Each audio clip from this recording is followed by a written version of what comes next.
Assalamualaikum warahmatullahi wabarakatuh. Hello everyone, my name is Muhammad Raji. I'm student of English Language Education Study Program of Lambung Mangkurat University. This opportunity, I'm going to review a video about semantic analysis. But before that, I want to say thank you for my lecturer who always support me. She is Mrs. Nur Eka Chandra. Okay, let's begin. Semantic analysis has three different levels. First is the word level, it also called word semantic. And the second is the sentence level. And the third is the utterance level. Let's go to the first topic. It is about the word semantic, or it also called lexical semantic. There are two main things that we have to look at this field of lexical semantic. They have reference and sense. In reference, we have to distinguish between reference and also referent itself.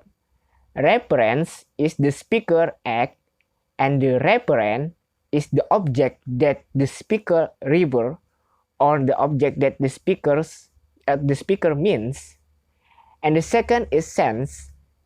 It is a mental image that represents from what is in our mind.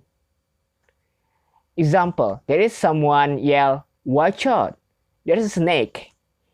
When the speaker said the snake, speaker intends to refer to this snake right here, and so the snake is the object of this reference, or we can say the referent.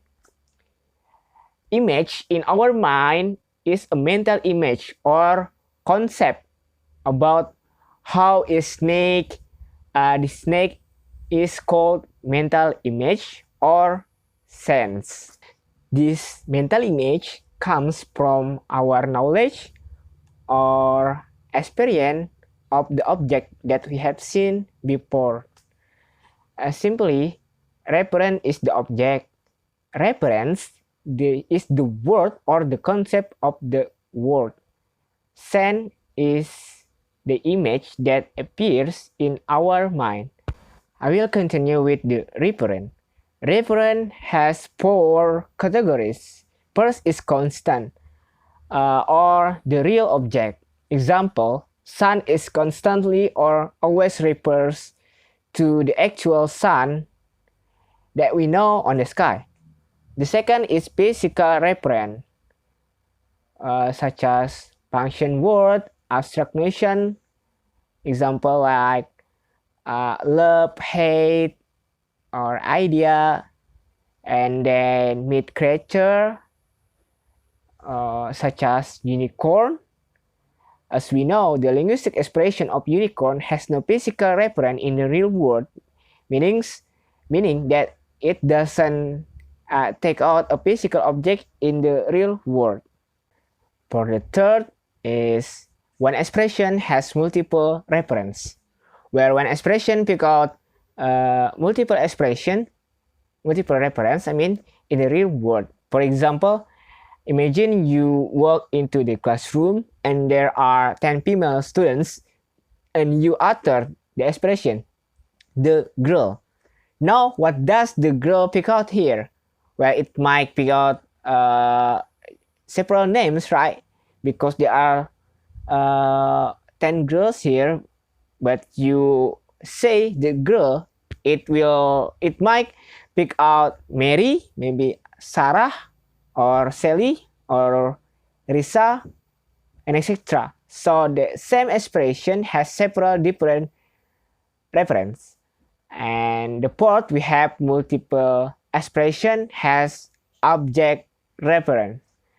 Take the expression of Donald Trump, the president of the US, last year, star of the Apprentice show, three of these are three different expressions that all refers to the same people in the real world.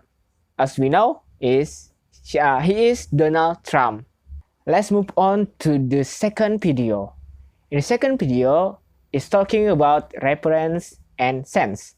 In general, there are two major theories of reference. First is the denotational theory.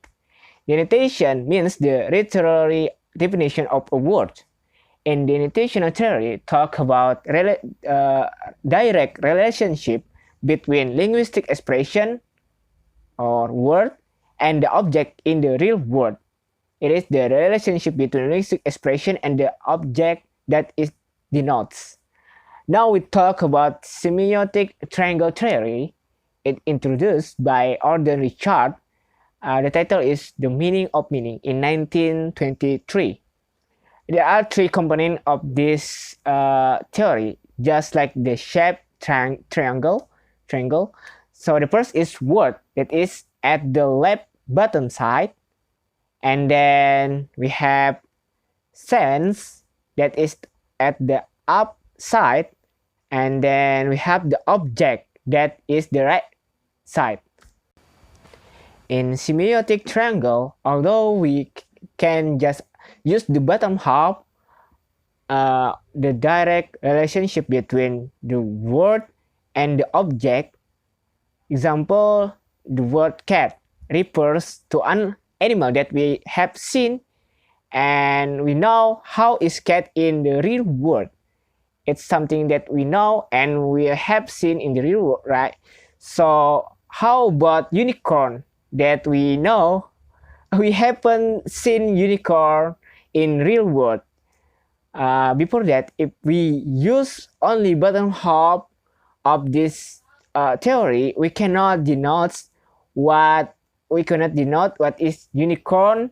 It means the denotation is zero or no meaning. So according to this theory, so far we cannot understand the meaning of word unicorn because we leave the sense. Simply to solve this problem, we still need the upside of this theory. It is sense, or it is an image that appears in our mind, or we can say that is a mental image that determine the denotation of the object. So through this mental image, we will know what is the object, what does it means by unicorn. And the second theory is representations theory. Meanings equal mental representation, or the sense of the object or the concept of the word that we have in our mind. Actually, this theory is also related to the first theory. We understand the meaning of word because we understand the sense of mental image of an object that appears in our mind. Then the object that we denote would determine the sense of the object, and then it will produce the characteristic of the object. For example, a dog. As we know, a dog has 4 legs, but it doesn't mean a cat, because cat and dog have many differences. The sense of or the mental image would determine what denotation of dog, what is the characteristic, what is the category, and etc. Even the differentiation between dog and other animal such as cat. Maybe just until here, I can report to you all about review video of semantic analysis. I'm sorry for my mistake. Thank you so much for your attention. And last, Assalamualaikum warahmatullahi wabarakatuh. Bye.